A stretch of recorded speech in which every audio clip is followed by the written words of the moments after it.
ये लड़का चुपके से इस लड़की की गंदी फोटो क्लिक कर लेता है। इस बात का लड़की को अंदाजा हो चुका था। वो लड़के से कहती है कि तस्वीर में क्या मजा, आज मेरे घर पर कोई नहीं है, आओ घर चलकर सब कुछ देख लेना। लड़की की ये बात सुनकर लड़का उस लड़की के साथ उसके घर चला गया। फिर लड़की कहती है यही रुको, मैं 5 मिनट में आती हूँ। उसके बाद लड़का फटाफट अपने कपड़े उतारने लगता है। तभी एक औरत कैमरा लेकर रूम में आई, जिसे देखकर लड़का बेहद डर गया। वो औरत लड़के से कहती है कि चलो अपने कपड़े उतारो, तुम्हें लोगों की अश्लील तस्वीर क्लिक करने का बहुत शौक है ना, आज मैं तुम्हारी अश्लील वीडियो बनाऊंगी। ये सुनने के बाद लड़का बेहद डर गया। वो जल्दी से खिड़की से कूद कर वहाँ से भाग गया। उसी शाम वो अपने परिवार के साथ खाना खा रहा था, तब दरवाजा नॉक हुआ। जब उसने दरवाजा खोला तो दरवाजे पर वही औरत खड़ी हुई थी, जिसे देखकर उसने जल्दी से दरवाजा बंद करना चाहा, पर तभी उसके पिता ने उसे रोक लिया। वो औरत उनसे कहती है कि उसे रास्ते से उनका मोबाइल मिला, जिसे वो लौटाने आई है। तब लड़के को याद आया कि उसने जल्दबाजी में अपना फोन वहीं छोड़ दिया था। अब आगे होकर उस महिला को अपने साथ खाने पर इनवाइट करता है। थोड़ी देर बातचीत करने के बाद वो महिला किचन में जाती है। तब लड़का भी उसके पीछे जाता है और उसे कहता कि चुपचाप मेरे घर से चली जाओ। लेकिन वो महिला उसे कहती है कि तुम्हारी माँ ने भी स्कर्ट ही पहनी है, जैसे तुमने मेरी बेटी की फोटो ली थी, उसी तरह मेरे लिए अपनी माँ की फोटो खींच लाओ, या फिर उनके सामने अपना गुनाह कबूल कर लो, नहीं तो मैं तुम्हारी हरकतें तुम्हारे माता पिता को बता दूंगी। फिर टेबल पर वापस लौटने के बाद महिला लड़के को इशारा करती है कि जो कहा है वो करो। अब लड़के को उसकी बात मानना ही पड़ेगा, नहीं तो उसकी पोल खुल जाएगी। इसलिए वो चॉपस्टिक को जानबूझकर जमीन पर गिरा देता है। पर खुद की माँ की ऐसी फोटो भला कौन ले सकता है। तभी वो महिला 1 से 3 तक गिनती शुरू करती है। अब इस सिचुएशन में लड़के को क्या करना चाहिए, कमेंट। ठीक उसी वक्त जब लड़की इस भोले भाले लड़के के ऊपर डोरे डाल रही थी, तभी लड़की का बाप आ गया। लड़की ने कहा कि वो तो बस लड़के की आंख में गिरे कचरे को निकालने के लिए फूंक मार रही थी। आदमी ने कहा, बेटा आंख में कचरा गिरा हो तो कान में कौन फूंक मारता है। वो सब छोड़ो, मैंने इस लड़के को यहाँ अपने इलाज के लिए बुलाया है, उसने मुझे ठीक कर दिया तो इसे अच्छा मुआवजा दिया जाएगा। ये सुनकर लड़के ने जल्दी से आदमी का इलाज शुरू किया। उसने आदमी के हाथ की एक नस में सुई चुभाई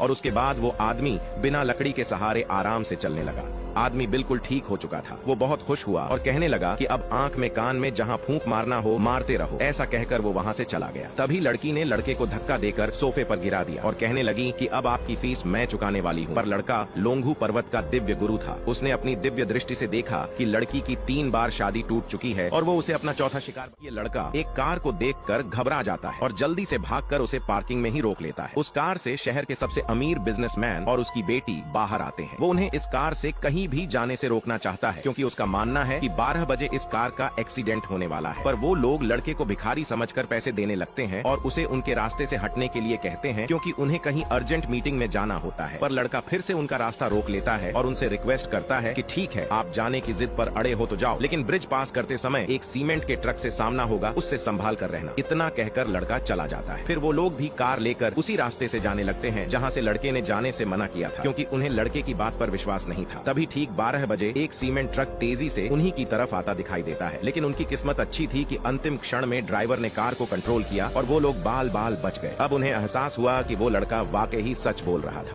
Like, comment, and subscribe.